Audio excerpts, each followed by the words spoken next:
Hey guys, it's Joshua once again with Ammo Goes Quick, and we're here today to talk to you about the next video in our series, How to Shoot a Pistol 101.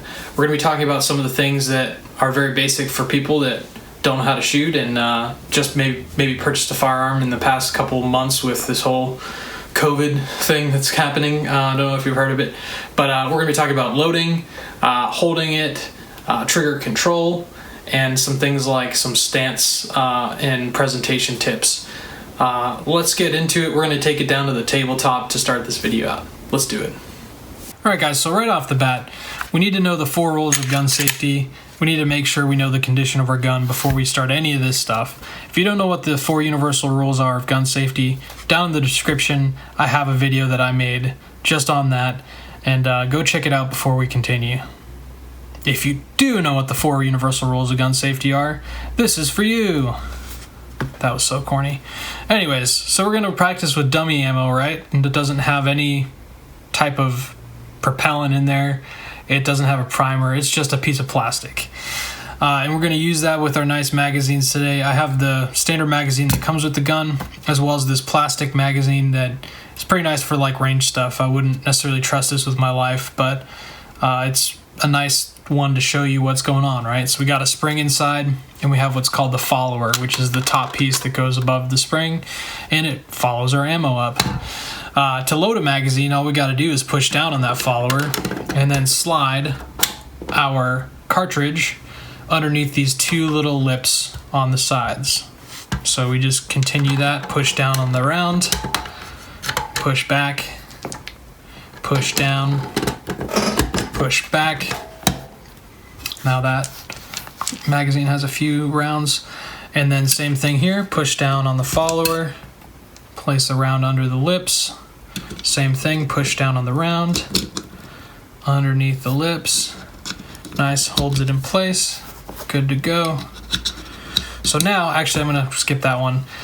Now all we have to do to load some rounds into this gun is insert the magazine, make sure it's all the way seated, and with your finger off the trigger, pick up this firearm, right?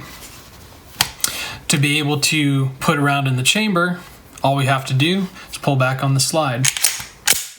Until we did that, there was not a round in the chamber, and if we pulled the trigger, nothing was going to happen until we pulled the slide back. And when we do pull the slide back, what we want to see is us pull it all the way to the rear. If there's a round in there, it will eject, and then let go. Don't follow it back in. Let me show you what that means. Don't follow it back in like this, because if you do that, you'll see here, it's what's called out of battery. And it basically isn't closed all the way. There's a gap in there, if you can see that. And what you want to see is this all the way closed. If it's not all the way closed and you go to pull the trigger, most of the time nothing's going to happen. So be aware of that. When we pull the trigger, it will cycle the slide for us automatically, and then if the magazine is empty like it is here, it will lock the slide to the rear. Now to reload this magazine, we push on the magazine release right there, and this will pop right out. Our empty magazine comes out, and we have our next magazine that we push up into the gun with, again, our fingers off the trigger. We pull back and release, and now we're ready to go again. There's a round in the chamber, and we're ready to keep firing. And then when we are done firing and the magazine is empty, ooh, look at that malfunction. We'll address that in another video. But when we're done, it will lock the slide to the rear again, and then we need to check, make sure that there's no magazine or round in the chamber, and then we set our gun down or, do whatever.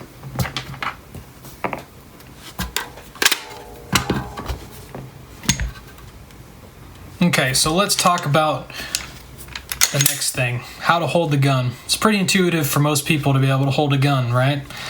Number 1 thing, keep that finger off the trigger until you're on the target and you're deciding to shoot. If you're not deciding to shoot, keep it on the slide. Okay, so grip 101, right? So we have our lovely hand.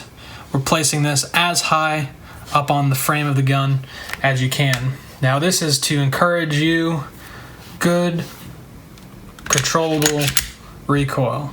If you have your gun all the way down here, your hand all the way down here on the gun, when it recoils, the center of the recoil is going to be higher and it's going to want to pull your hand up more.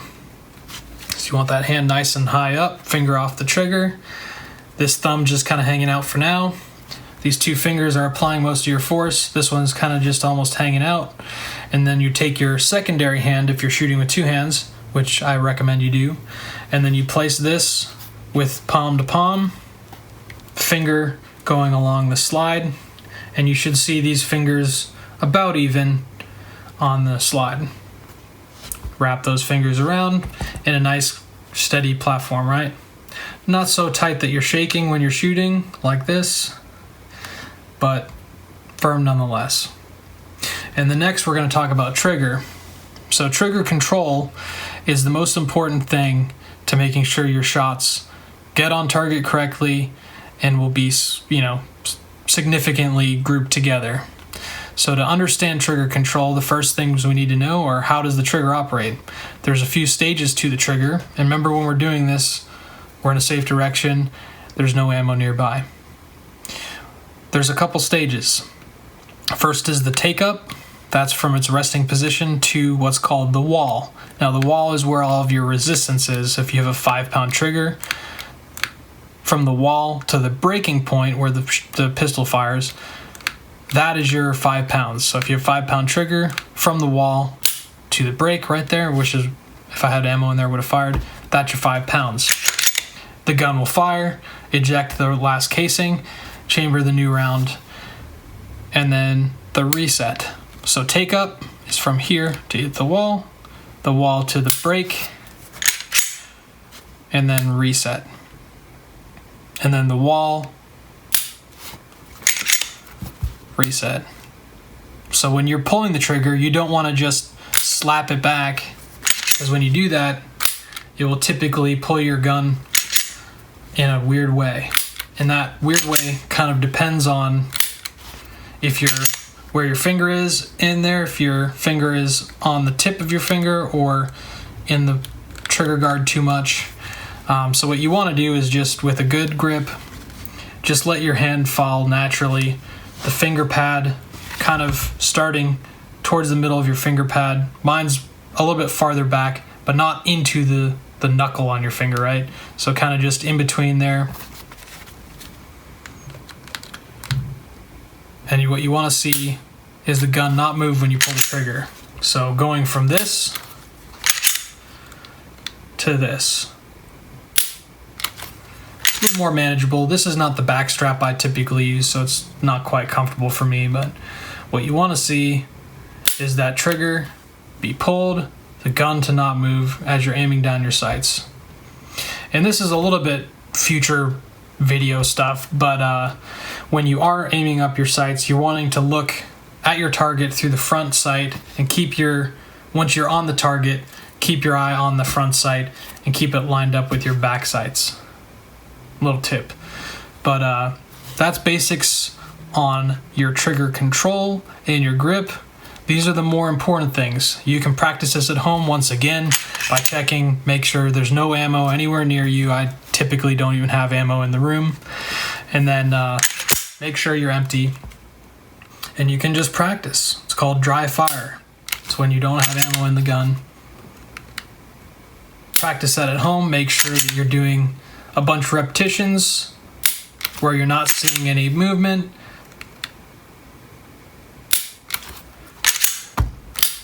Bad.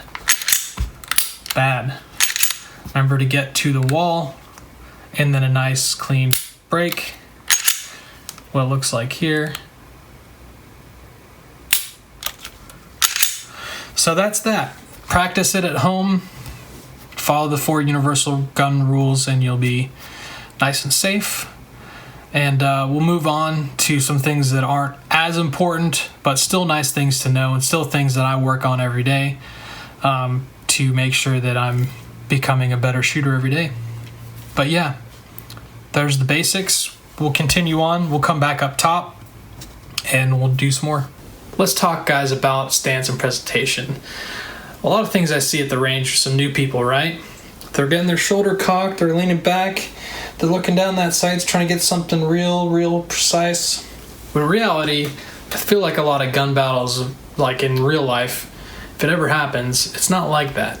You see the target and you want to keep your eyes on that target. So we're pulling our gun up, we're putting it right in front of our eye, we're putting that front post right on that target, and then we're lining up our back post with it. We're not moving our head. Our arms have a little bit of spring in them so that we're reducing recoil, a little natural recoil buffer, and we can just keep doing this. We're going to go nice and slow.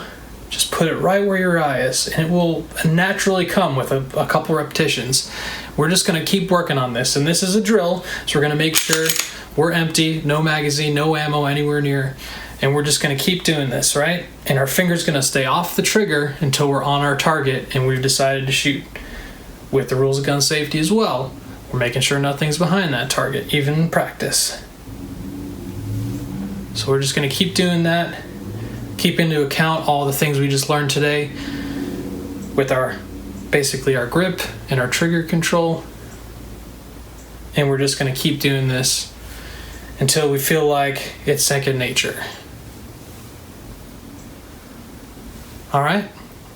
Seems good enough? Well, if you enjoyed this, hit the subscribe button, like the video. I'm definitely going to be producing a couple more videos in the next coming days. I'm going to try and do about one, produce a video and then upload it the next day, edit it and everything. So every day I'll be kind of working on this over the next few days, and we'll continue to fill out the series. The next video is going to be how to fix shooting low and left, something I see a lot at the range. People are missing that target low and left, and they're saying, man, my sights aren't aligned. And it's just like, no, here, let me see that. Let me show you. It's the way that you're not following through with your trigger properly and the way that you're gripping the gun. We talked about some of that today, but we'll get even more in depth next time. Thanks guys for watching. We'll see you in the next one.